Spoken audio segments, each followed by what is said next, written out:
Part 1, Christina Narrett's Assault, rewritten. Paramedics brought in Christina Narrett. She was unconscious but breathing on her own. A cleaning lady had discovered her restrained, handcuffed to the bed with a plastic bag taped over her head. It's unclear how long she had gone without oxygen. Doctors began an EEG to monitor her brain activity. The rape kit came back negative. No fluids or foreign hairs. However, paramedics noted her hair was soaking wet, suggesting someone tried to clean her. Trace evidence was likely compromised. Crime scene techs found urine in the toilet. While DNA wasn't available quickly, tests showed high creatinine and blood urea nitrogen, markers of kidney failure. That meant either the victim or the attacker was suffering from renal failure. Christina later recounts, "Someone came up behind her at her apartment door, claimed he had a gun, and forced her inside.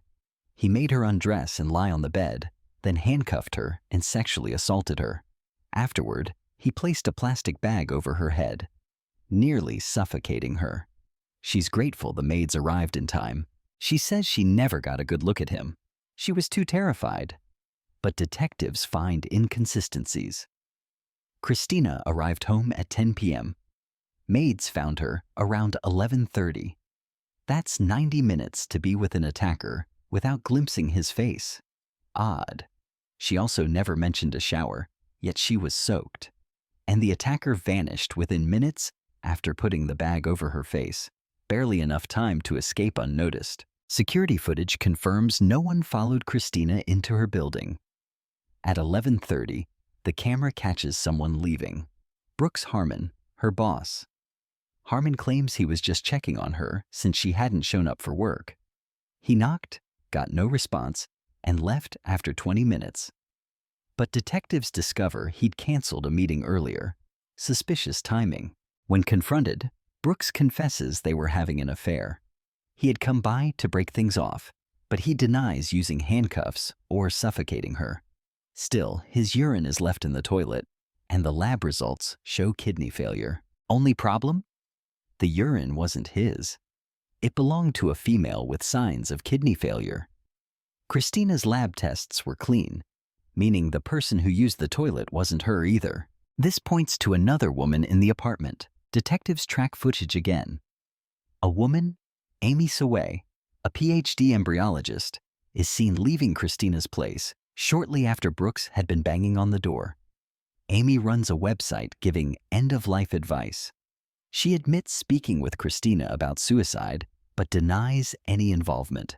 Christina later dies of insulin overdose. Her blood sugar was near zero when she coded. Tests show her insulin level was 5 times higher than normal, indicating someone injected her intentionally 15 to 20 minutes before she began seizing. Amy becomes the prime suspect. The urine in the toilet was hers. She has a rare disorder, possibly Alport syndrome, linked to kidney failure. She works in a fertility clinic where insulin is kept for gestational diabetes treatment. A warrant search finds insulin in her desk. She is arrested for assisting suicide. Part 2. Pregnant coma patient and doctor, Mandel. Rewritten. In a hospital, a young woman named Stephanie Rayleigh, who's been in a persistent vegetative state since a car crash a year ago, is diagnosed with pneumonia. During treatment, doctors discover something shocking. She's 6 weeks pregnant. Stephanie's mother demands answers. The hospital confirms she was transferred from a rehab facility. When her condition worsened, she was placed in the procedure room, and a doctor named Mandel attempted to terminate the pregnancy, citing medical necessity. He claims it was an emergency and that he was protecting Stephanie's life. Detectives confront Mandel. He claims her life was at risk, and termination was required to prevent complications. However, the family was never asked for consent, which violates medical ethics and possibly the law. Things escalate when another coma patient, Audrey Logan, is found to have evidence of a recent abortion, despite showing no prior signs of pregnancy complications. This strongly implies sexual assault and cover-up. Detectives dig deeper and uncover a disturbing plan. Dr. Mandel, backed by wealthy tech mogul Davis Langley, had been impregnating coma patients to create genetically matched embryos for stem cell extraction. Langley suffers from Parkinson's disease and believes this experimental method is his only hope.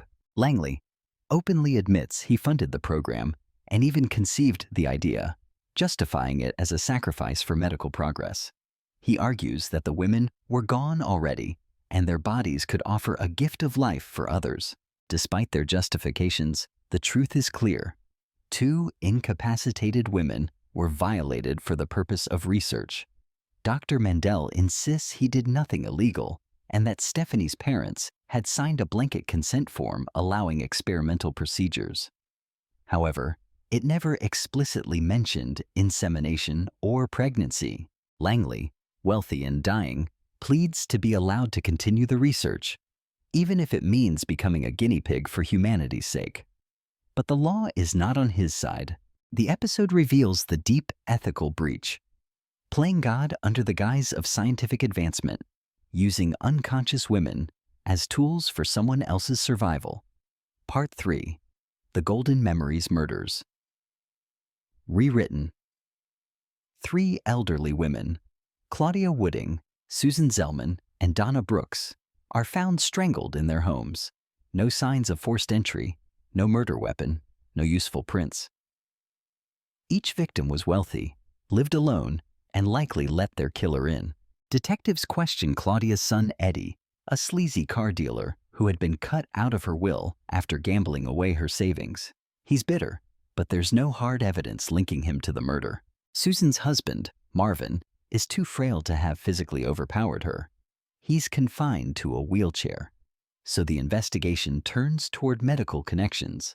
Doctors confirm all 3 women were cancer patients, treated at the same hospital, and later received in-home hospice care through a service called RDH Health, run by Dr. Matt Spivak. Digging deeper, detectives learn that Nurse Gary Duvall had been assigned to all 3 victims. He had a history, recently fired for allegedly stealing from Donna Brooks. When arrested, Duvall admits he hated Donna, but insists he never harmed her, or any of the others. At first, the evidence looks bad. His signature is on multiple care logs, but forensic analysis reveals something stunning. His signature was forged. Someone had copied and pasted his name onto reports, then reprinted the logs to hide the tampering. This points investigators back to RDH Health, the only place with access to the original patient records. Now Duvall looks less like a killer and more like a scapegoat. Then comes the financial motive. All 3 victims had left money to a charity called the Golden Memories Foundation, an organization run by none other than Dr. Spivak, the RDH CEO. Although the foundation claims to serve poor elderly patients, forensic accounting shows the money went toward luxury living, gambling debts, and a lavish lifestyle for Spivak. Social Security checks confirm that some patients, supposedly supported by Golden Memories, like Maria Franco and Andrea Robbins, had been dead for years. It's all a fraud. A search warrant is issued. At Spivak's upscale apartment, detectives find expensive antiques, designer furniture, and climbing gear, including rope consistent with the murder weapon. As police move in, Spivak's sister Emma protests his innocence, but it's too late. He's arrested and charged with first-degree murder.